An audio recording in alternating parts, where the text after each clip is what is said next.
Pimpinan komisi yang saya hormati, teman-teman dari anggota Komisi 5, dari Kementerian, PU, Perhubungan, dan Kementerian Desa. Yang pertama berkaitan dengan Kementerian Desa, Pak. Saya, ini stigma ini harus, mungkin Bapak sebagai Kementerian Desa perlu meluruskan. Saya risih juga, tiap kali padahal yang bermasalah mungkin sekian tidak berapa persennya di aparatur pemerintahan desa. Tapi seolah-olah stigma itu, dana desa itu terjadi penyimpangan. Kalau kita lihat dari keberhasilan desa sampai sekarang juga pemerintahan kelurahan meminta dana desa karena akibat adanya dana desa itu yang mempercepat pembangunan desa. Artinya kepala desa itu sudah bekerja semaksimal. Kalau terjadi ada hal-hal yang ya sebagian kecil terjadi, jangan itu menjadikan stigma seolah-olah dana desa habis dikorupsi kepala desa. Mudah-mudahan itu di media sosial itu salah tulis. Saya lihat beberapa hari Menteri Keuangan merilis kayak gitu. Saya juga gini-gini Pak, anak kepala desa gitu. Ya, kepala desa zaman dulu 30 tahun. Nah, tetapi stigma ini kayaknya kurang tepat.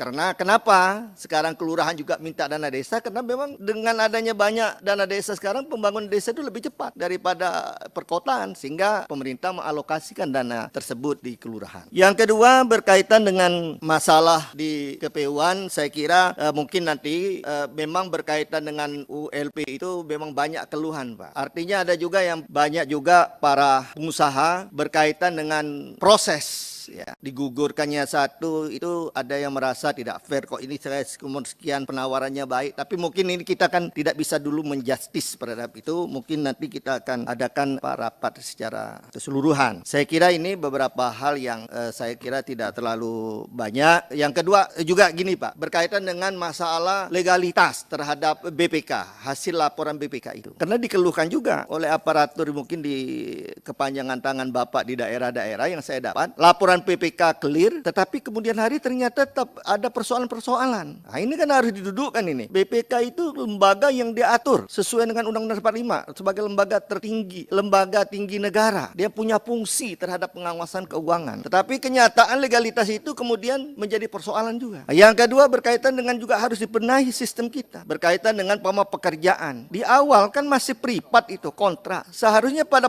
proses itu belum ada pihak-pihak yang lain. Setelah ada laporan BPK terjadi penyimpangan, saya kira baru itu bisa masuk aparatur yang lain. Ini mungkin perlu untuk supaya sistem yang ada di kita ini dapat dilaksanakan sesuai dengan ketentuan yang ada, sehingga tidak terjadi pemahaman yang berbeda-beda di dalam. Bahkan ada instansi lain yang mengaudit sendiri. Nah, ini harus dipertegas. Saya mungkin titip ini saja kepada kementerian yang mungkin nanti rapat di dalam kabinet dalam membahas itu. Harus dibenahi sistem ini. Nah, yang terjadi seperti itu. Sehingga laporan ke BPK itu legalitasnya juga, sehingga ada persepsi wah ini diragukan. Saya kira itu saja. Terima kasih. Wallahu muwaffiq ila aqwamit thoriq. Assalamualaikum warahmatullahi wabarakatuh.